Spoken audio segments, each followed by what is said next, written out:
Hey guys, this is Rick from DFSOnDemand.com, and this is the Masters Preview.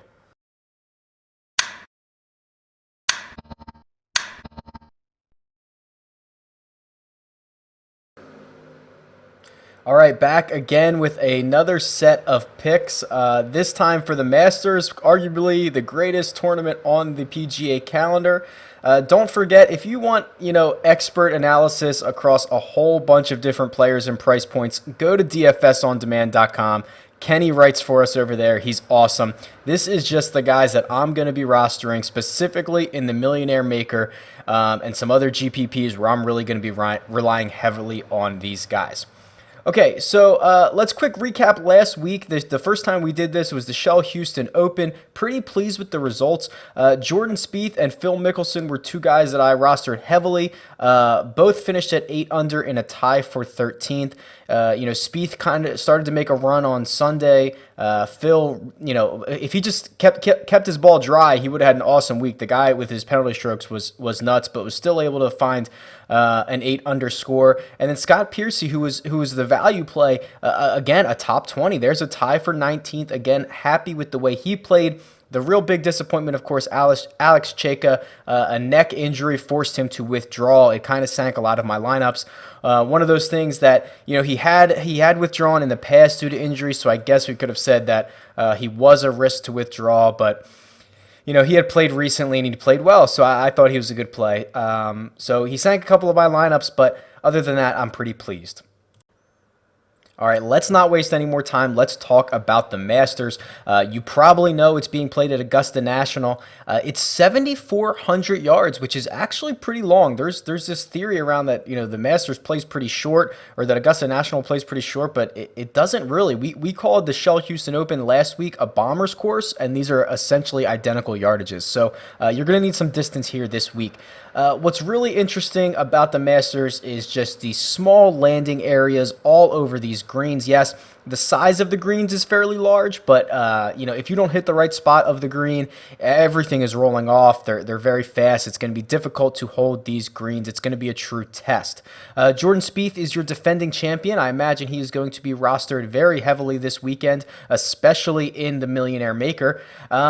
There's only 89 golfers, which is much less than usual. We usually see around 140 in a field, with Tiger Woods declaring that he is not going to play and Jim Herman winning last week. Herman is now the last player in. The field is set, 89 players.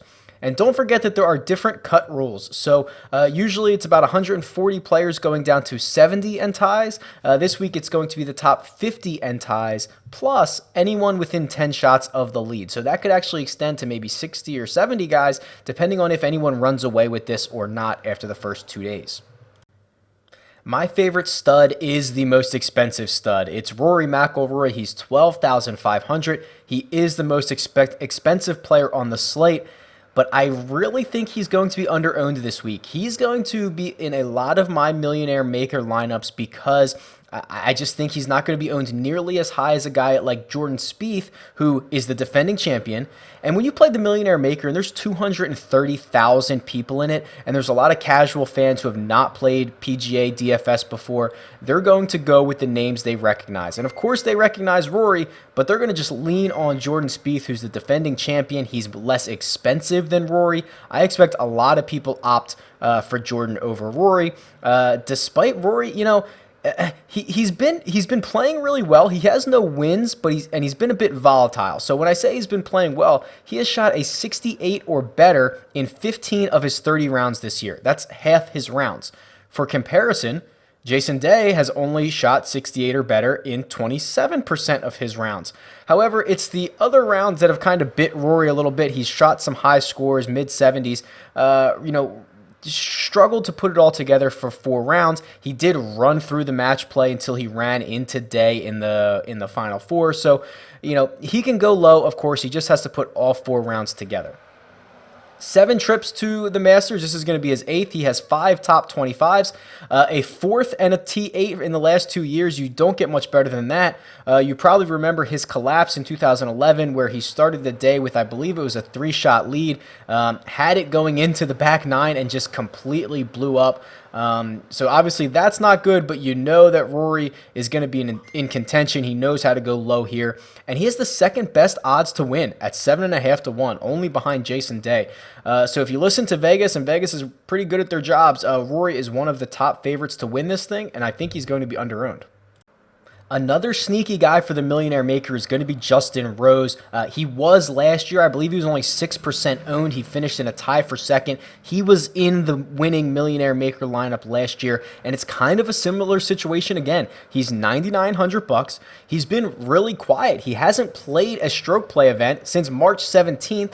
But when he's played great. No worse than a tie for 17th in his last 4 starts, 2 of those being top 10s. He's had a great run here at Augusta National. He has never missed a cut in 10 trips to the Masters, and his last 5 years are about as good as you can get. 5 top 25s, including 3 top 10s, I'm sorry, 4 top 14s and a tie for second last year.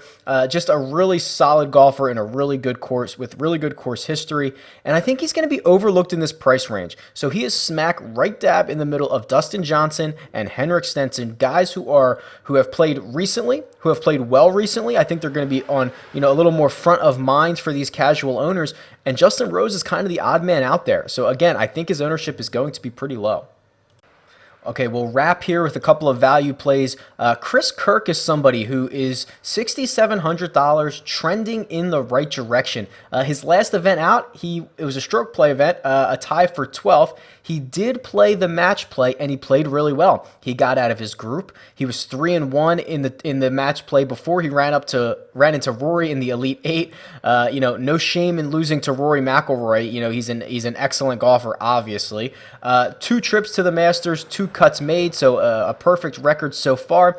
And he kind of has this cool, calm, collected demeanor where he doesn't get too rattled in these big time events. He finished second in the FedEx Cup in 2014. He's made the cut in 8 out of 10 career majors. So just a ho-hum kind of guy who goes about his business, who's playing well, who's certainly going to be overlooked.